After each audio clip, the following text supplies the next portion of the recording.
Vaste sujet que ce sujet écrivain de la Méditerranée pour cette 13e nuit des lettres.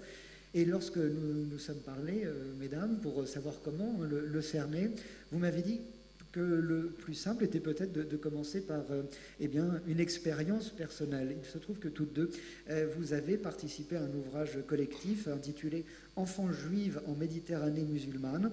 Et il me semble que l'intitulé même du livre dit beaucoup, bien que vos enfances respectives ne se soient pas faites dans le même pays. Je ne sais pas laquelle des deux souhaite commencer. Annie Dayan-Zelman. Bonsoir. Alors je crois que voilà, nous avions un peu convenu de démarrer sur ce livre où nous avons chacune un texte et de démarrer aussi peut-être avec le début. Pour beaucoup d'entre nous, la Méditerranée, c'est l'enfance. C'est notre enfance. Beaucoup de ceux qui ont participé au livre ont quitté, en tout cas, l'une des rives de la Méditerranée pour aller vers l'autre.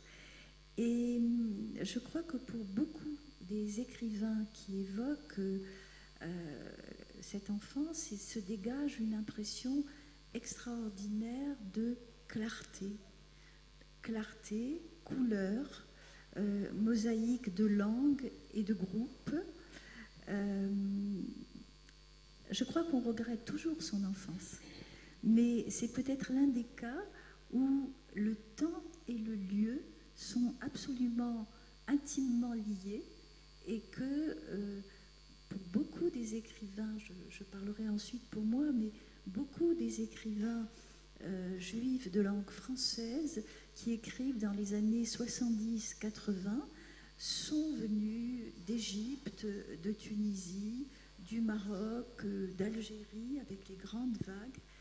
Et écrire, c'est essayer de combler justement ce qui sépare à la fois de l'enfance et du pays. Peut-être aussi, mais on y reviendra, je crois que l'enfance en Méditerranée, mais ça peut se discuter, il me semble que c'est un peu le royaume des femmes et que beaucoup des expériences que nous aurions les unes et les autres à raconter, c'est la présence très forte des grands-mères qui sont celles qui ont recueilli le temps d'avant. Dans mon cas, en tout cas, je sentais bien que mes parents étaient tournés vers le futur. Maman était institutrice à l'Alliance israélite universelle. À la maison, on parlait français. Le matin, maman allait à l'école, donc mon père au travail, et moi, je restais avec ma grand-mère. Et avec ma grand-mère, c'était un autre monde, une autre transmission, une autre langue, une autre culture. Alors parce qu'elle racontait des contes, parce que ces contes n'étaient pas Le Petit Poucet ou Blanche-Neige, et parce que je crois qu'elle a tissé, que nous avons tissé quelque chose, voilà, je ne vais pas être plus longue pour le moment, quelque chose qui passait par la langue des femmes. Ben, je vais enchaîner avec ma grand-mère parce que ce que tu dis est extrêmement vrai. Je crois que je ne sais pas si c'est universel parce que je le retrouve chez beaucoup d'écrivains dans le monde entier. L'importance de la grand-mère, pour ne parler que de l'actualité, notre nouveau président de la République a immédiatement cité sa grand-mère maternelle, je crois, surtout pour les non-écrivains et même les écrivains. Effectivement, il y a ce côté de mémoire et d'histoire et de disponibilité des grands-mères. La mienne est celle qui m'a fait écrire parce que c'est sa voix et ses histoires qui me sont revenues en premier. Elle parlait l'espagnol et elle parlait comme si elle venait de quitter l'Espagne. On commence la géographie de la Méditerranée. J'avais l'impression qu'il n'y avait pas d'hiatus pour elle entre 1492 et les années 50 où moi j'étais enfant. Elle disait, ils nous ont chassés d'Espagne. Et chasser est un mot. Chasser en français, on chasse un chien, un chat, on chasse un malpropre, mais on ne chasse pas des êtres humains. Et en fait, elle le traduisait de l'hébreu. Et il y avait chez elle, elle parlait l'espagnol, mais elle nous parlait le français, parce que je dois préciser que je suis née à Istanbul, l'ancienne Byzance, donc sur les rives du Bosphore, et ça nous fait remonter la Méditerranée très loin, près de, si vous voyez la carte, très près de la mer Noire et de la Thrace, dont elle faisait partie. Donc, c'est vrai que les langues et surtout une mémoire de l'exil m'ont été transmises profondément, et aussi une mémoire de la précarité, que on peut être chassé. Ça peut arriver. C'est l'armée, le drapeau, tout ça, ce sont des choses qui nous ont fait du mal. Tout ça était transmis par la grand-mère. Enfin, je trace tout de suite une image plus sombre, mais c'était elle aussi qui a... Et j'étais petite enfant, ils nous ont... Nous, elle disait nous, ben oui, elle entendait les Juifs, ils nous ont brûlés dans les chambres à gaz. Ma mère est survenue au moment où elle était en train de dire cette phrase, et elle a dit en espagnol, ne leur parle pas de ça. Et j'ai mis évidemment des années à savoir de quoi il était question. Alors bon, il y avait une grand-mère riante, et il y avait aussi une grand-mère d'une mémoire absolument énorme, qui racontait aussi les histoires de Moïse, le bègue. J'adorais qu'il soit bègue, et qu'il soit comme les gens défaillants de la rue, auxquels j'étais sensible.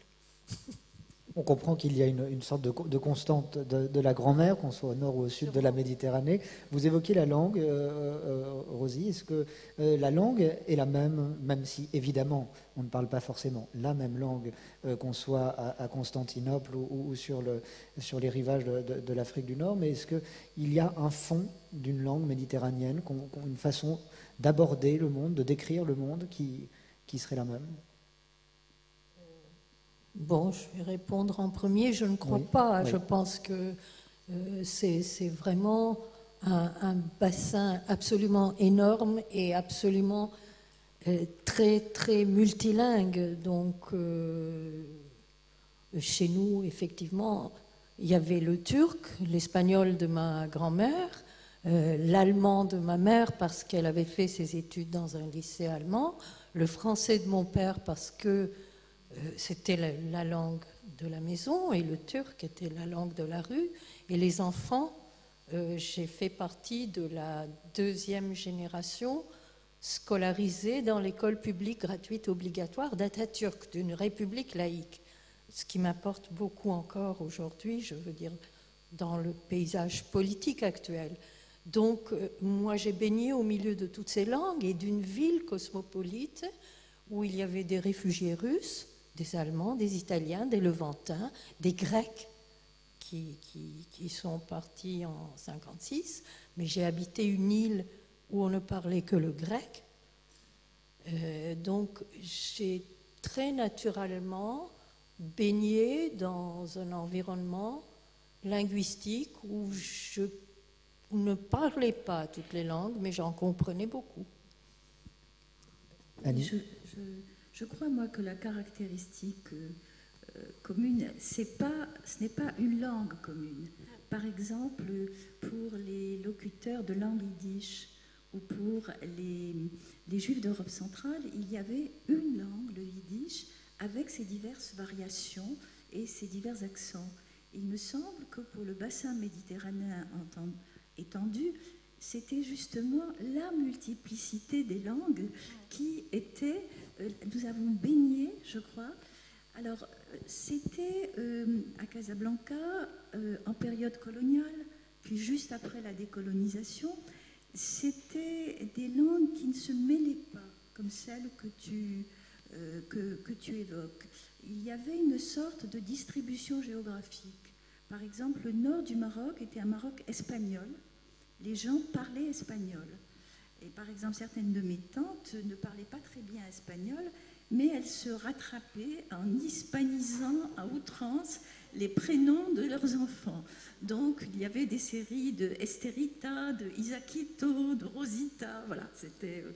Il y avait l'anglais à Mogador, qui maintenant s'appelle Essaouira, d'où partait le commerce avec l'Angleterre. Mon grand-père, par exemple, avait été scolarisé dans une école anglaise. Donc lui parlait anglais. Ce qui en restait, c'était des sortes dans ma famille de 5 o'clock, de mots, au lieu de dire le goûter, des expressions comme cela. Mais il parlait hébreu, il parlait arabe, et j'ai retrouvé, il y a quelques années, un de ses frères était parti au Brésil. Il y avait une grande émigration vers l'Amérique du Sud et vers le Brésil. Et donc mon grand-père écrivait à son frère, qui s'était installé à Rio de Janeiro. Et alors la lettre était écrite en caractère hébraïque. Et quand on la lisait, c'était un arabe vernaculaire. C'était un judéo-arabe ou un arabe dialectal. C'est-à-dire qu'il y avait en quelque sorte l'enveloppe, l'alphabet hébraïque, et à l'intérieur de cela, il y avait donc l'arabe. Je crois que dans les pays colonisés, bien sûr, il y avait une multiplicité de langues, mais je crois qu'il y avait une sorte de rapport de force qui n'existait peut-être pas à Istanbul. C'était l'extraordinaire souveraineté de la langue française.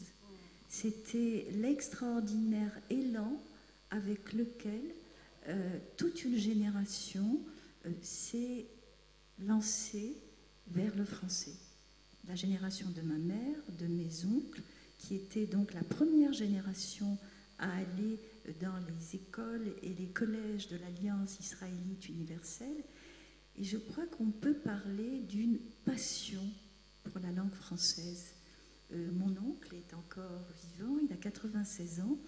Il suffit qu'on parle de Racine pour qu'il vous récite Athalie en faisant tous les rôles d'ailleurs, ou bien Chateaubriand, ou bien... C'était une...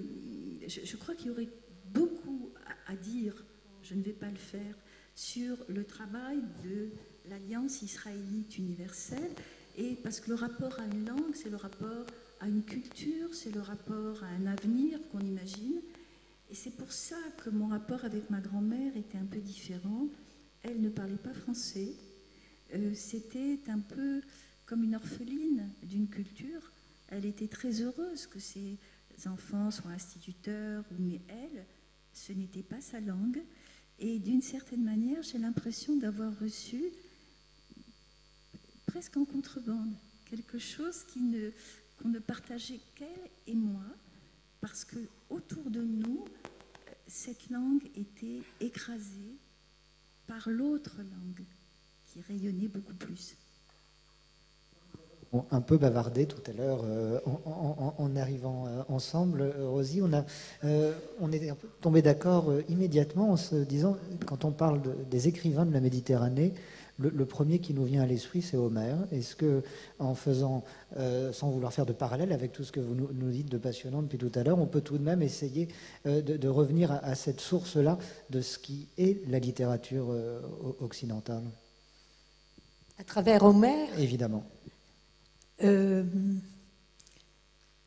Peut-on l'occulter lorsque aujourd'hui on aborde librement comme ce soir un tel sujet? C'est-à-dire, écoutez, c'est un thème dans lequel je suis plongée en ce moment mais en pensant à l'hébreu, qui est l'autre pôle de la Méditerranée ancienne. Nous avons été frappés en arrivant tout à l'heure de voir la statue de Moïse et la statue d'Hérodote, l'une à côté de l'autre, à l'entrée de la médiathèque. Ce sont effectivement deux pôles de la Méditerranée ancienne et deux pôles d'une culture qui anime encore. C'est-à-dire que si je devais faire une acrobatie pour rattacher Homère à ce que nous sommes en train de dire, c'est le dire, c'est le récit. Et c'est le récit qui fonctionne très très fort encore tout autour de la Méditerranée, qui produit des écrivains et qui en quelque sorte a fait aussi écrire très tôt, c'est-à-dire moi ça m'intéresse aujourd'hui comme traductrice de l'hébreu, j'essaye de remonter aux sources, et le grand problème de l'hébreu a été, pour construire un récit profane, de s'arracher à la sacralité de la langue biblique. Et le contact avec la culture grecque a été aussi cette fascination à la fois du corps, de la nudité, du récit, et du récit profane, et du théâtre, et tout ça. Annie Daillon, c'est ça aussi, le récit méditerranéen, la puissance du récit Moi, d'Homère, je pense en effet que c'est la référence, mais je m'attacherai plutôt au personnage d'Ulysse. Je pense que la culture méditerranéenne est une culture de circulation. Ulysse est bien cet homme qui a fait le tour de la Méditerranée sans jamais, finalement, on peut se demander s'il avait tellement envie d'arriver à Ithaque, mais ça c'est une autre histoire. Mais en tout cas, il me semble qu'il y a comme ça des modèles très forts de circulation, que ce soit circulation ou exil. Si on prend la littérature sur laquelle je travaille un peu, qui n'est pas seulement méditerranéenne, qui est méditerranéenne et du Maghreb, on voit que finalement les écrits sont sous l'ombre tutélaire de trois grands écrivains. Albert Camus, Albert Cohen, Albert Memmi, les trois Albert, comme dit un quatrième écrivain, Albert Bensoussan. Et je pense que si que l'on relise Camus, que l'on relise Albert Cohen, qu'on le relise Albert Memmi, puis toute la génération d'écrivains qui sont leurs enfants d'une certaine manière et qui sont arrivés après les grands exodes d'Afrique du Nord, de Tunisie, c'est bien de cela, c'est ça la source de l'écriture. C'est le déracinement, c'est l'écriture nostalgique, et c'est assez intéressant parce que si on voit chez Camus, par exemple, l'extraordinaire beauté des textes de Camus, c'est l'inscription dans un paysage où l'écrivain fait corps avec le paysage. C'est la nostalgie de la mer et du sel de la mer sur la peau. C'est-à-dire c'est une nostalgie qui s'inscrit, qui se dit dans le corps. Si on voit Albert Cohen, par exemple, la nostalgie est une nostalgie de quelque chose d'entrevu. Albert Cohen est venu de Corfou. Il est arrivé en France à l'âge de 7-8 ans. Il est parti une seule fois voir son grand-père. Et les récits d'Albert Cohen sont à moitié réels et à moitié rêvés. C'est-à-dire l'île des Valeureux, des cascades de Bougainvillé, de Jasmin. Et Albert Memmi est peut-être le moins lyrique d'entre eux. Parce que l'exil d'Albert Memmi, rappelez-vous, son premier titre, c'est La statue de sel. C'est cette femme transformée en statue pour avoir regardé en arrière. Et toute l'écriture de ces écrivains, je pourrais en citer Paul Ajac, Shoshana Boukobza, Marco Koskas, Albert Bensoussan, toute cette écriture est celle du regard en arrière qui conjugue le regard vers l'enfance, le regard vers la clarté perdue, et aussi le regard vers une culture, mais peut-être qu'on en parlera. Je vais m'arrêter là. Je crois que l'une des caractéristiques aussi de la Méditerranée, c'est la région où les civilisations se succèdent et disparaissent. Que ce soit les Grecs, les Romains, que ce soit les Phéniciens, Carthage. Et cette civilisation-là, il me semble parfois que moi, j'appartiens à une culture, celle des Juifs en Afrique du Nord, qui a disparu sous mes yeux. Nous savons que les civilisations sont mortelles, nous ne savions pas qu'elles pouvaient disparaître dans le temps des hommes. Et je crois qu'en cela aussi, c'est la Méditerranée. Vous aviez l'air tout à fait d'accord. Je vais non pas décentrer, puisque Annie n'a pas parlé d'un centre, mais je vais ramener un peu plus par chez nous, plus au nord Mais vous parliez de pôle, c'est très juste. Aux confins de la Méditerranée du Nord. Là, je pense à un écrivain qui, même familialement, nous est proche, qui est Elias Canetti, avec sa trilogie de langues, lui aussi.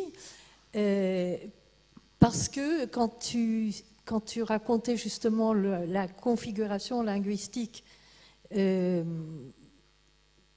au Maroc et dans les pays voisins, il est différent de ces pays, Bulgarie, Grèce, Turquie, où l'enseignement a été fait à partir de la deuxième moitié du XIXe siècle par des missionnaires catholiques, chrétiens et protestants.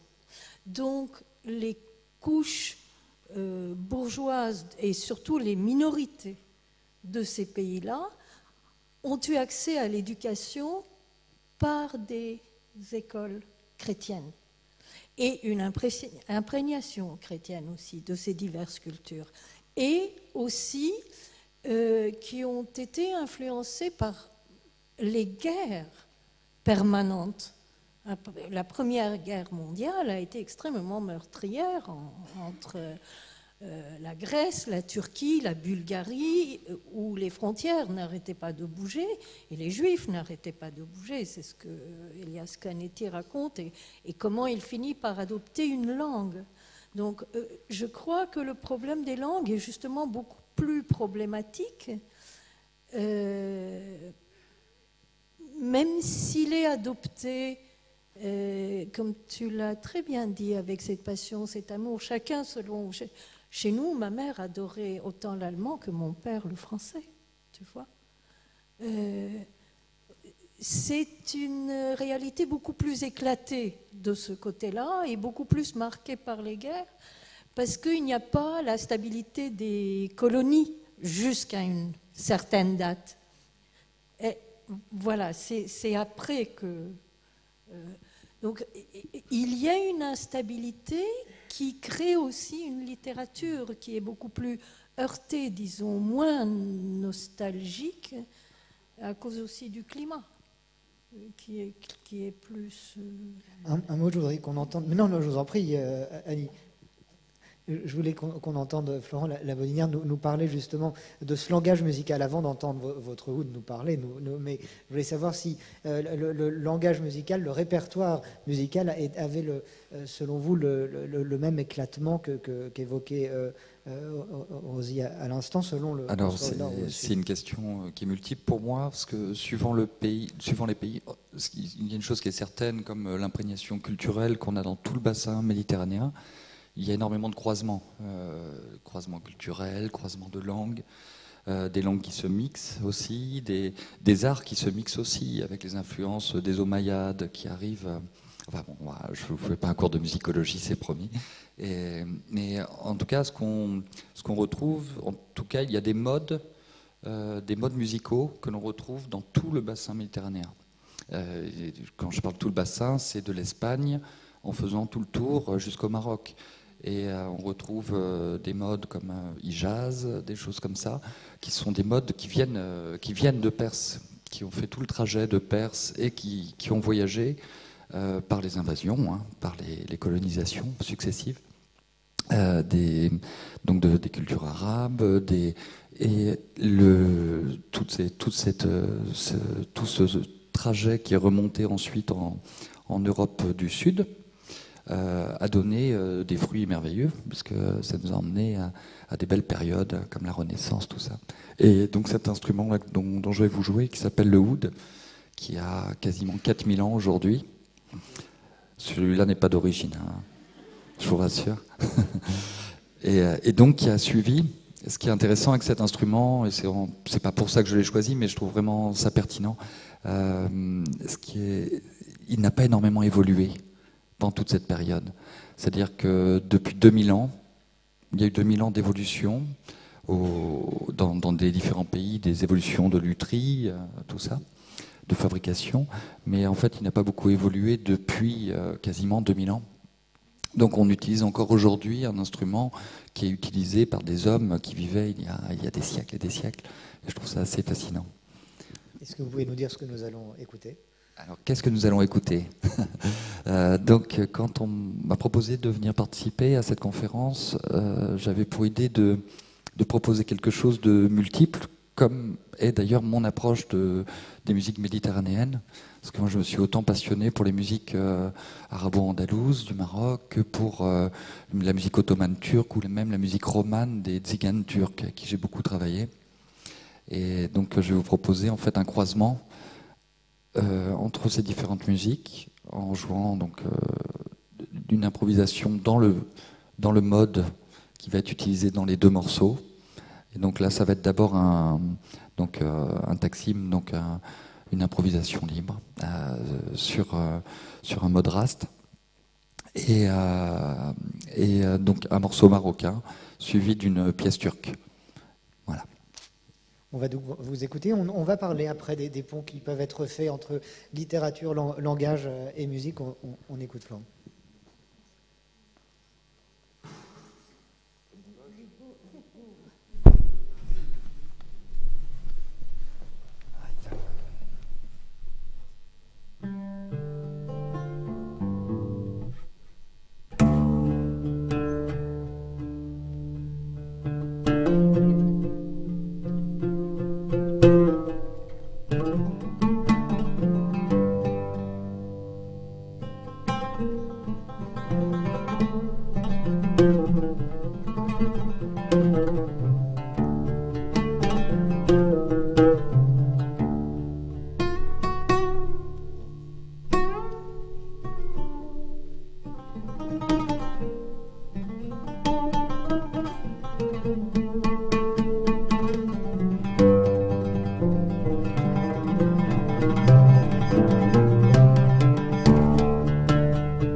un mot peut-être sur l'instrument. Est-ce que vous pouvez nous le décrire, peut-être pour le public qui est un peu loin?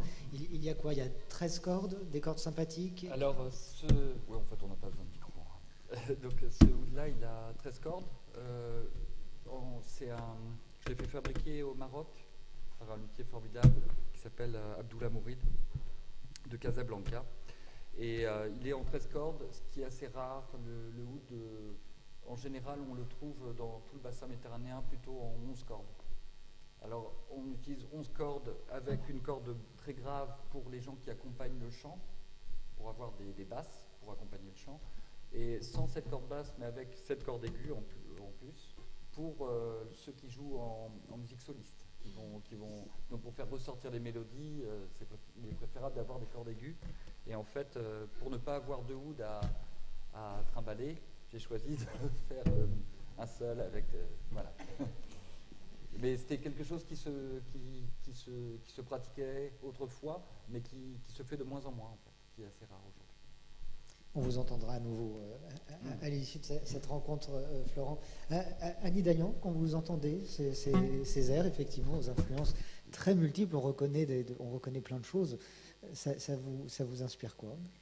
Je me dis que la musique est sans doute le domaine. Je crois que dans les parties de la Méditerranée que je connais, beaucoup de populations ont vécu côte à côte, ont pu partager une forme d'intimité, mais ne se sont jamais vraiment mêlées, sauf, il me semble, au niveau musical. Et au niveau musical, il me semble que ça... Vous êtes d'accord? Il me semble que vraiment, on a là ce qu'ailleurs, peut-être, on n'est pas arrivé à faire. Oui, c'est exactement ça. On retrouve ça dans le répético, c'est assez flagrant, ces mélanges à Patras, donc dans le port, où toutes les communautés se retrouvaient et donc échangeaient et leur culture et leur musique, et ça donnait il y a eu énormément de naissances de styles qui sont dues en fait au croisement culturel. Ouais. Et nous parlions, avant de vous écouter, de ces ponts, de ces croisements entre littérature, entre langage littéraire et langage musical. Rosie Pinas, est-ce que vous pouvez nous dire quelle est votre approche de ce mariage, parce que vous en avez fait vous-même l'expérience aussi? D'abord, je suis très émue d'entendre le oud, qui est un instrument turc, et je suis extrêmement attachée à ma culture turque. J'ai étudié dans un lycée bilingue. Je veux dire, j'ai fait des études, un double bac. Et donc, pendant ces études, j'ai appris la poésie persane, qui était accompagnée de oud, qui a été complètement souterraine, parce que j'ai grandi au sein d'une famille très mélomane, avec la musique classique occidentale. Et puis, bon, toute la bourgeoisie turque avait un tel désir d'Occident, comme tu l'as. Et il y avait ça en contrebande, qui était, chez moi, extrêmement lié à ce que je raconte dans Une enfance juive en Méditerranée musulmane, qui étaient nos rapports avec les paysans, avec leur musique, avec le kaval. Et quand j'ai commencé à écrire, j'ai adoré ton mot de contrebande, parce que les choses arrivent en contrebande en écrivant. Et donc, il y a le souvenir du kaval d'Anatolie, que les bergers jouaient en accompagnant leurs troupeaux, qui m'est revenu dans les oreilles avec le mot. Je pourrais dire pipeau, flûte, etc. Non, c'est un kaval. Et avec cette sonorité. Et puis, bon, il y a aussi le rapport à la langue turque, à la poésie turque, c'est-à-dire la langue est sonore, elle est faite de sons. Donc, forcément, on est extrêmement sensible. C'est parce que le mot kaval, pour moi, est un mot qu'on retrouve en Bulgarie, en Macédoine et pardon. Le mot kaval, cette flûte, c'est un mot qui vient... je ne suis pas linguiste, hein, donc je vais pas... mais moi, je l'ai entendu surtout en fait, dans les pays Bulgarie, Macédoine, Roumanie. Et en fait, on parle souvent de ney en Turquie. Et je trouve c'est intéressant parce que vous l'avez entendu, ce mot cavale. C'est-à-dire qu'il y a des utilisations qui sont faites pour des noms d'instruments qui ne sont des échanges comme ça. Voilà, c'était juste une... C'est beaucoup plus simple que le naïf. C'est vraiment le pipeau en roseau, mais il a un son extrêmement brûlant, extrêmement du centre de l'Anatolie, extrêmement nostalgique. Mais d'une nostalgie au-delà de l'exil, parce que c'est le berger terrien c'est voilà, une nostalgie fondamentale d'une absence. En abordant ce sujet, est-ce que vous n'abordez pas, vous ne glissez pas progressivement vers d'autres paysages qui sont finalement les paysages mentaux, les paysages que chacun se fabrique au fil de sa vie, de ses expériences en soi? Annie Dayan. Alors peut-être avant de parler de paysage, en écoutant cette belle musique, me disant qu'elle avait traversé le temps et les cultures jusqu'à vous, et puis en écoutant ce que tu disais aussi, je me disais que finalement la tâche est plus compliquée pour l'écrivain que pour le musicien, parce que expliquez-vous. Qu'est-ce qu'on perd et qu'est-ce qu'on gagne? Et je me disais que par exemple, toutes ces cultures qui ont été si aimantées vers la France, qui ont adopté le français, qui se sont fait adopter par lui. Alors qu'est-ce qui s'est passé quand les gens se sont retrouvés en France? Et il me semble que la posture du regard, de l'élan en avant, je disais tout à l'heure, s'est transformé en posture du regard un peu en arrière. Et qu'est-ce qu'on fait avec la langue? Avec cette langue qu'on a un peu laissée comme une cendrillon. On rêvait d'une autre langue, on rêvait d'une autre culture. Et je crois que la caractéristique des écrivains juifs de langue française, de ceux qu'on peut appeler les écrivains de l'exil, c'est que cette langue n'est devenue aimable, regrettable, cette identité dont Albert Memmi disait que c'était une identité, rappelez-vous, dans la statue de Celle, c'est une identité déchirée. Dans son nom, Alexandre, Mordechai, Ben Ilouche sont toutes les contradictions qui vont le déchirer. Africain, alors qu'il aime la France, berbère, alors qu'il est dans un pays arabophone, juif, alors qu'il est... Et c'est cette condition malheureuse, une fois qu'on est de l'autre côté, en exil, se transforme en quelque chose de positif. Et Albert Memmi, qui disait que ses parents parlaient un patois dont il avait honte, tout à coup dit, on peut lire ses textes, eh bien ce sont ces sources multiples qui font que je suis moi. Et si on en arrachait une seule, je sens que je serais mutilée. Si on m'enlevait une seule de tous ces jeunes écrivains, ils ont mon âge maintenant, mais quand ils sont arrivés en France, c'était des enfants. Et comment, dans la question, qu'est-ce qu'on fait avec la langue?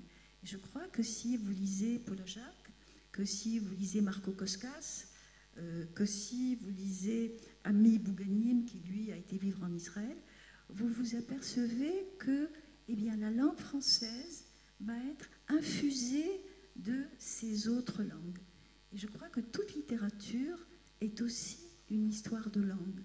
Les langues perdues, les langues transmises, les langues oubliées.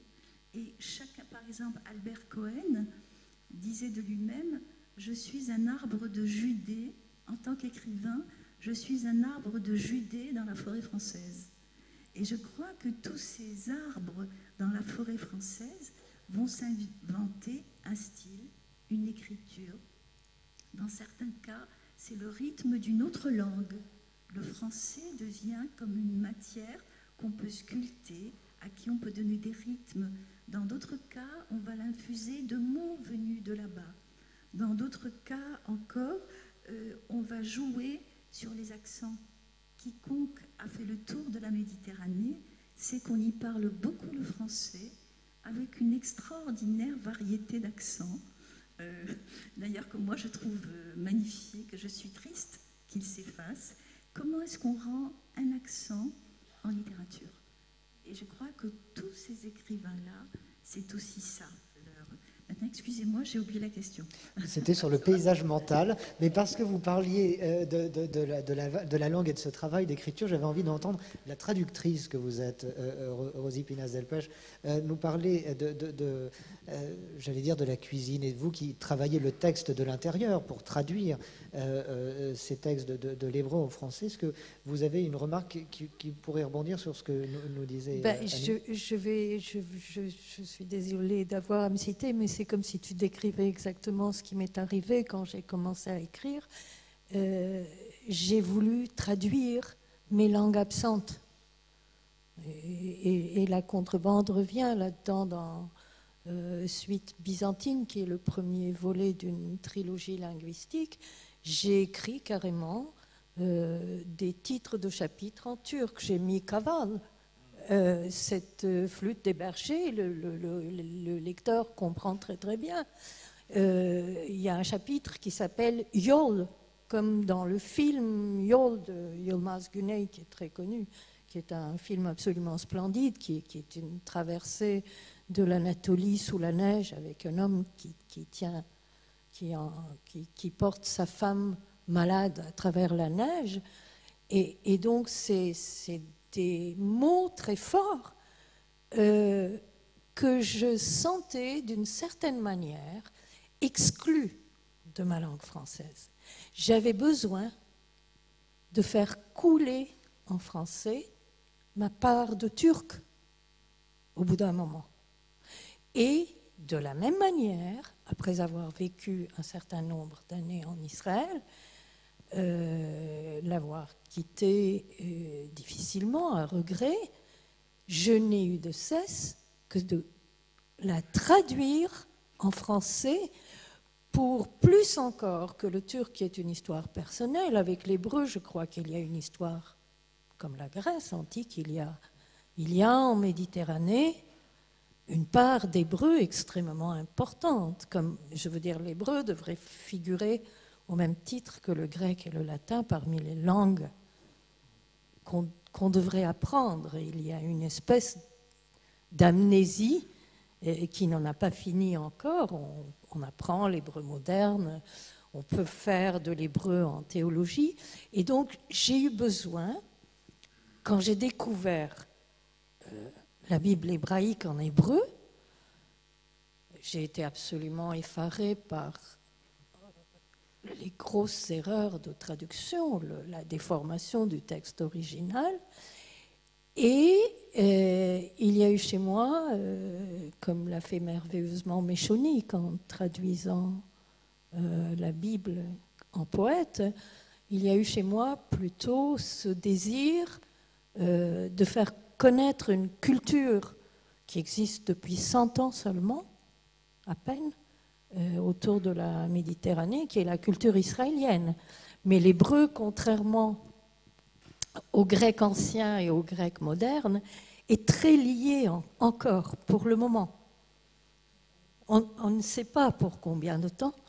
Il est très lié encore à l'hébreu biblique. Il y a énormément de noms d'objets qui sont les mêmes dans la Bible et dans l'hébreu d'aujourd'hui. Et faire couler en quelque sorte, faire entendre en quelque sorte l'hébreu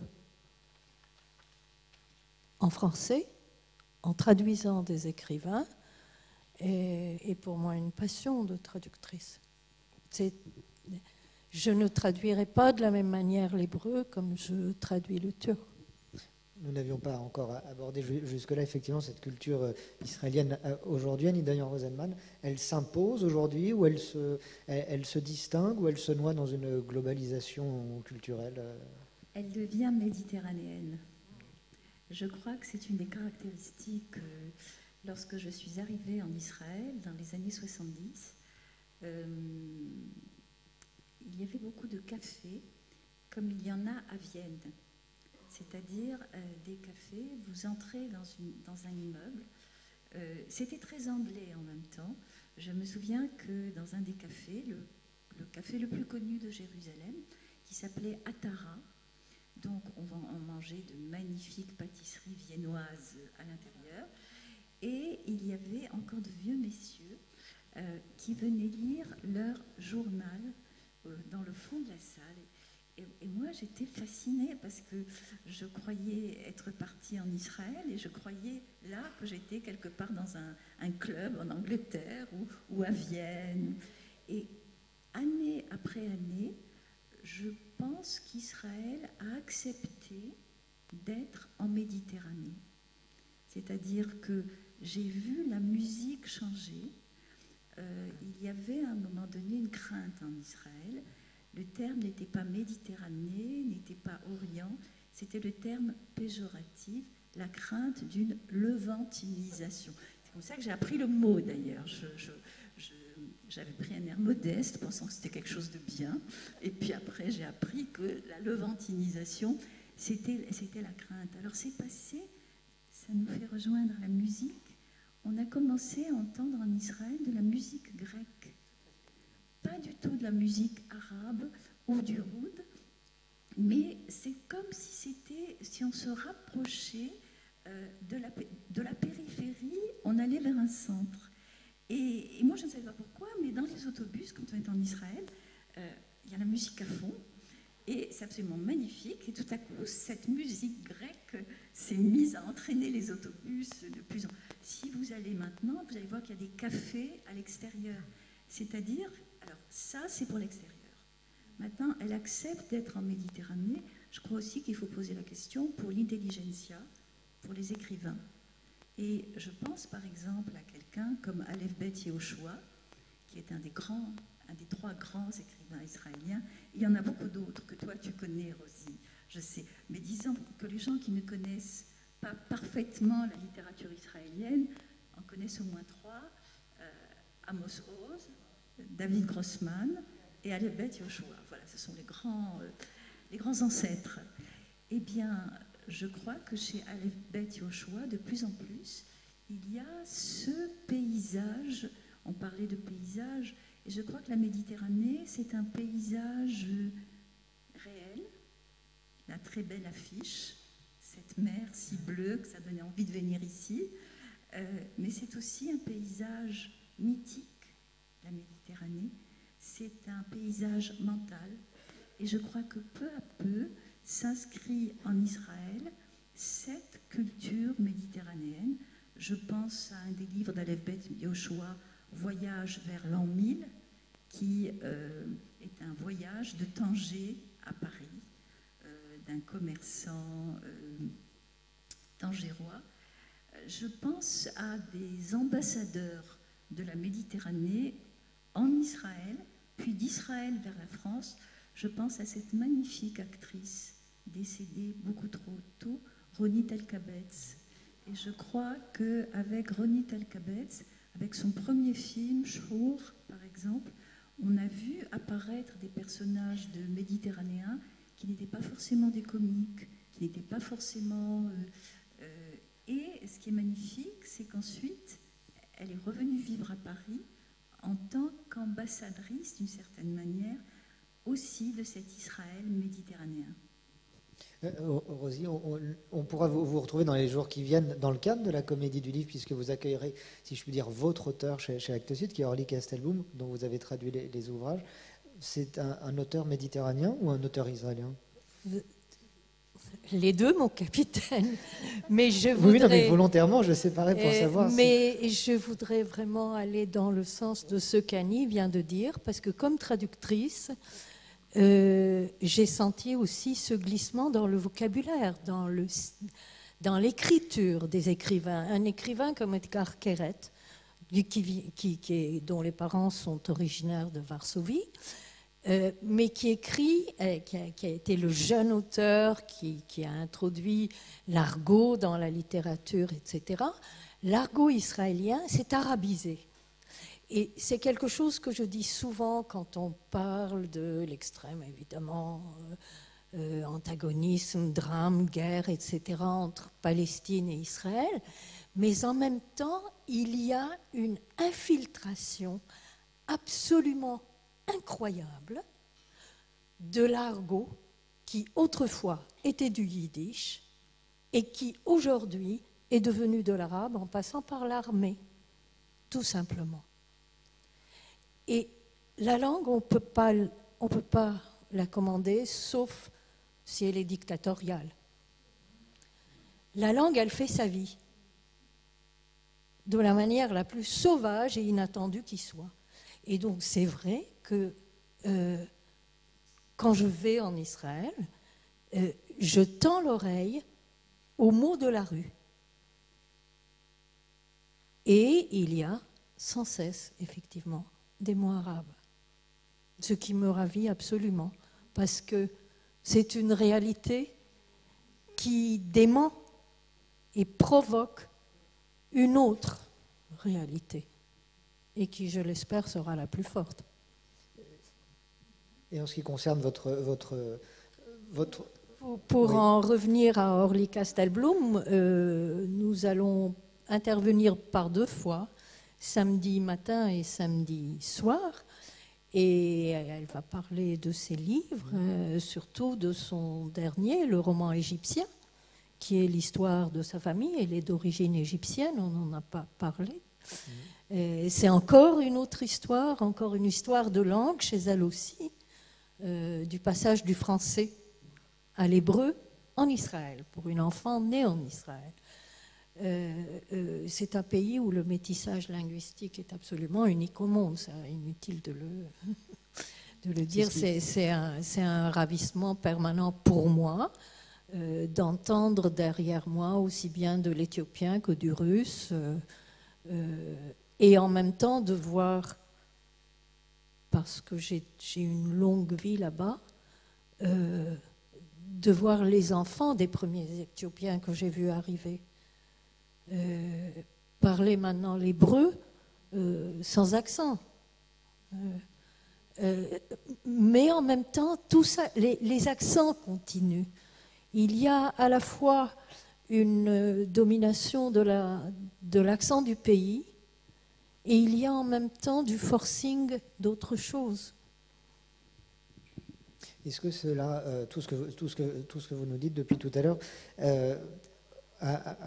au lieu de préciser une identité, une entité propre à la Méditerranée, ne ferait finalement pas une sorte de kaléidoscope, de mosaïque qui fait que finalement, si on voulait saisir une entité méditerranéenne, ce serait quasiment impossible, ou à l'instar d'un kaléidoscope, il faut le faire tourner pour pouvoir en avoir une idée complète. Annie Dayan. Oui et non, parce que j'ai envie d'évoquer un écrivain dont je pense qu'il a été très important, un peu oublié.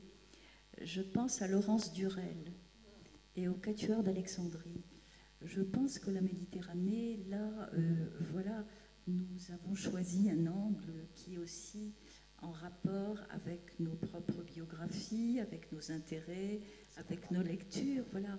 Mais la Méditerranée, c'est aussi le Minotaure, c'est Ariane Anaxos, ce sont tout. Et je crois que je pense à Laurence Durel et au Quatuor d'Alexandrie, parce qu'il me semble que voilà un livre qui a capturé les éléments du kaléidoscope et qui, par l'écriture, et d'ailleurs le Quatuor d'Alexandrie, je ne sais pas si vous vous en souvenez, il fut un temps où voilà, on n'allait pas en Méditerranée sans ce bouquin. Et c'est la même histoire, racontée 4 fois par 4 personnages. Alors du coup, pour le kaléidoscope, on en a un. Et les uns sont coptes, les autres sont juifs, il y a des Arméniens. Il y a cet extraordinaire bouillon à la fois de culture et de langue qu'était Alexandrie, mais au miroir de l'écriture. Et voilà, on a figé le kaléidoscope, je crois. Vous le figez aussi, le kaléidoscope, ou pas, Rosy? J'accepte tout à fait. Votre image me parle beaucoup, et effectivement, l'écriture est une mise en forme, une mise en ordre du kaléidoscope qui serait trop chaotique si elle serait en train de tourner en permanence. Mais en même temps, moi, c'est une variété que j'aime beaucoup. Je pense que c'est un modèle. Je veux dire, les 4000 ans d'histoire, je pense à l'âge de cet instrument qui est là ce soir. Je pense que c'est un modèle de possibilité, y compris de la possibilité d'une cacophonie. Elle existe dans l'esthétique, la cacophonie, à condition évidemment, esthétiquement, de la maîtriser, hein, tant soit pour peu de ne pas tomber dans le chaos, mais c'est une esthétique qui est pour moi tout à fait un modèle. Et comment on ne sombre pas dans la cacophonie? Justement, par ce qu'Annie vient de dire, par l'écriture, oui, par le travail. Elle me sauve. Je vous propose de vous entendre, de vous écouter à nouveau, Florent. Si vous pouvez simplement nous dire, vous avez eu entière carte blanche ce soir pour nous accompagner, si vous pouvez nous dire ce que nous allons entendre en conclusion de cette rencontre.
sur ce que nous venons d'entendre. Bravo. Quels sont les morceaux?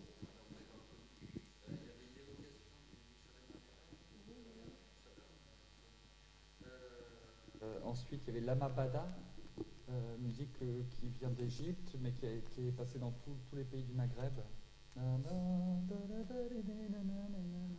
C'est connu. Et ensuite, il y a eu un passage de la Serena, donc une musique. Je vous ai fait un méga mix. Donc la Serena, c'est du répertoire ladino. Et ensuite une longa turque. Donc ce sont les morceaux que l'on joue en général en fin de concert qui sont très binaires, où les gens peuvent frapper dans les mains. Voilà. On peut frapper dans les mains pour l'applaudir encore une fois, évidemment.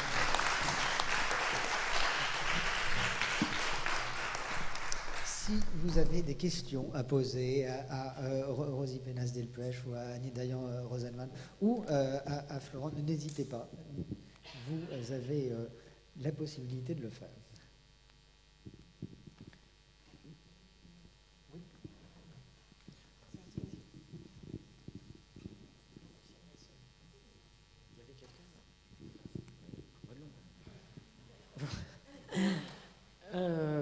Je voulais vous remercier pour ce très beau moment qu'on a passé avec vous et je voulais simplement dire quelque chose, c'est que votre évocation au travers de la langue est tout à fait intéressante, au travers de ces paysages intellectuels ou intérieurs, mais j'ai l'impression qu'on a effacé tout ce qui était le paysage réel. Parce que ce qui fait la Méditerranée, c'est justement la mer, c'est les odeurs, c'est les épices, c'est les couleurs. Et ça, on le retrouve dans certains textes. Et ça me paraît être une dimension qui rassemble peut-être, qui peut faire unité dans la Méditerranée. Et simplement, je voudrais aussi ajouter qu'il y a un siècle à peine de cette littérature francophone, puisqu'avant, il n'y avait pas de production écrite, en tout cas francophone. Elle était peut-être en ladino, elle était peut-être en judéo-arabe, mais elle ne s'exprimait pas en français. Et il y a eu effectivement 3 générations. Dans les années 30, que ce soit en Algérie, en Tunisie ou au Maroc, il y a eu des textes qui ont été publiés en français sur les Juifs dans ces pays-là. Que ce soit Rivel, ou que ce soit Elissa Raïs, ou que ce soit Blanche Bendahan pour le Maroc. C'était une première approche de mettre en écriture, de témoigner. En fait, il y a eu un témoignage qui était contemporain à ce qui se passait. Et ensuite, on est passé effectivement à la génération de Bémi, qui est celle qui était entre deux, véritablement entre deux cultures, c'est-à-dire le déchirement, si je puis dire, entre le passage et l'adhésion totalement à la culture française, à la langue française, et puis jusqu'à quel point se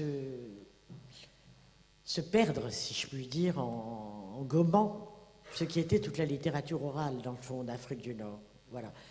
Et quant à la 3e génération que vous évoquez, c'est différent pour le monde que couvre Rosie Penas-Delpech.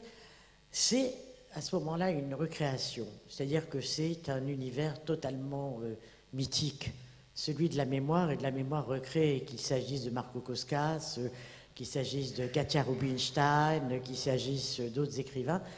Et c'est très intéressant que les premiers, en tout cas il me semble, Marco Koskas comme Katia Rubinstein, ont effectivement fécondé, ensemencé la langue française en y intégrant des termes arabes, judéo-arabes, qui traduisaient bien cet univers. Donc voilà. Merci. Et bon, Valérie Zenati, des gens comme ça, c'est encore une autre génération. Oui, Eugène, peut-être j'ajouterais juste quelque chose.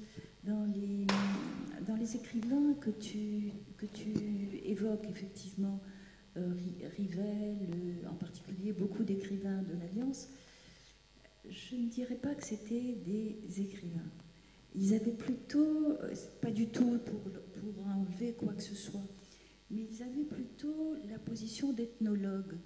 C'est-à-dire c'était des gens qui traduisaient, qui décrivaient un monde et qui tentaient de le rendre compréhensible un lecteur, en général métropolitain, donc il fallait en quelque sorte simplement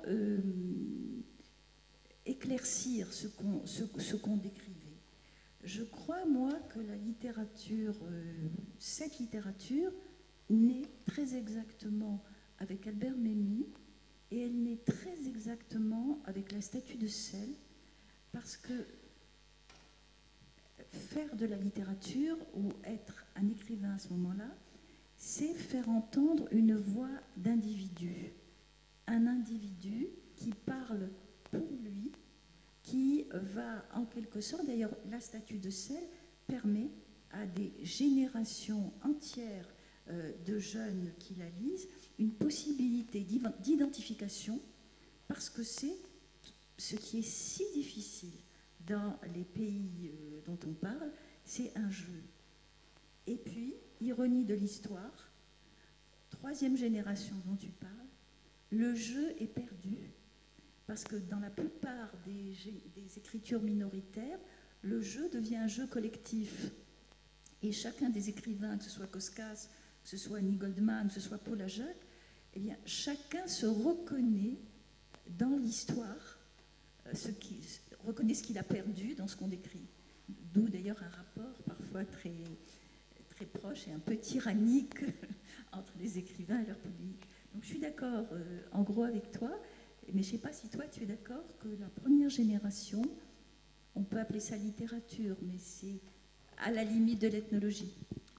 Je ne suis pas tout à fait d'accord avec toi sur ce plan, parce que je trouve qu'il y a des textes de Rivel, notamment, qui sont des textes extrêmement forts dans la simplicité de leur écriture et qui sont des récits qui sont extrêmement forts. Je ne dirais pas la même chose d'Elissa Raïs, hein, pas du tout. C'est beaucoup plus dans une espèce d'orientalisme pour Elissa Raïs, mais c'est pas vrai. Et même Blanche Bendahan, je trouve que quand même c'est assez romancé quand même. Merci. Mais c'est un point de vue. Oui, je veux. Décidément, on est d'accord, Annie, parce que je voudrais parler tout de même de ma propre expérience d'écriture. Moi, ce sont des pages que j'élimine, que je n'aime pas écrire. Je n'aime pas écrire une écriture une écriture de nostalgie. Je veux dire, il y a des choses qui restent, que je garde, qui sont essentielles pour moi. Nous en avons parlé toutes les deux au téléphone. Peut-être, est-ce que c'est une approche plus abstraite ? Je ne sais pas, je ne saurais pas le qualifier moi-même. Mais je lutte dans l'écriture, hein, dans la vie. J'adore absolument la nostalgie de la mer et de ce que je mange et de la cuisine turque, etc. Mais je l'évite absolument dans l'écriture, bien que ce soit une écriture extrêmement connotée comme étant celle de qui je suis. Je ne suis pas dans un mimétisme, mais je me réclame d'une famille d'écriture, et c'est peut-être l'hébreu, où il y a une espèce d'abstraction de l'espace. Je ne peux pas le qualifier moi-même, mais je sais que c'est des choses qui me viendraient très facilement et qui rejoignent la poubelle, la corbeille à papier. Et par un refus délibéré, on a parlé avec toi au téléphone d'un écrivain comme David Vogel, que j'ai traduit, qui est un écrivain viennois, qui parle de Vienne pendant qu'il est installé à Tel Aviv. Il y a cette espèce de déplacement de l'espace chez l'écrivain juif, ou de Kafka qui ne parle jamais de Prague. C'est un espace absolument mental, absent, bizarre. Et en même temps, on est dans ses pas quand on se promène à Prague. Et le rapport à l'espace est autant... Et quand il est traduit en écriture, devient autre pour certains. Peut-être qu'on pourrait parler de la perte. C'est-à-dire, je crois que l'écriture naît de la perte. Ça peut être une perte alors qu'on est sur place, c'est Kafka, où c'est un certain nombre d'écrivains n'arrivant pas à adhérer complètement. Dans certains cas, c'est une perte géographique.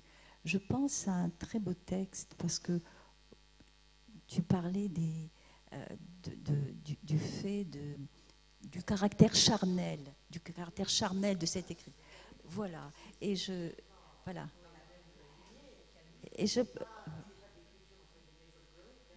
Sauf que, regarde, si on relit Nos, peut-être que le texte le plus, je crois, un des textes les plus forts, c'est Retour à Tipaza. Mais Retour à Tipaza, c'est déjà la perte. C'est-à-dire que dans la minute qui vient, nous avons déjà perdu la minute que nous vivons. Et ce qui donne à Tipaza, Retour à Tipaza, et d'ailleurs il ne faut pas revenir à Tipaza, Camus dit c'est une faute, je dis en gros, c'est une faute souvent punie que de vouloir remettre ses pas dans les pas que l'on a. Il ne faut pas revenir à Tipaza. Et donc voilà, c'est ce que peut-être que là je vous mets d'accord, c'est-à-dire que l'écriture, c'est la perte. Est-ce qu'il y a une autre question avant que vous n'alliez rejoindre le buffet qui est en train de se préparer, je crois? Ou pas? Voilà. Eh bien, je crois que nous pouvons remercier et applaudir nos intervenants ce soir. Merci.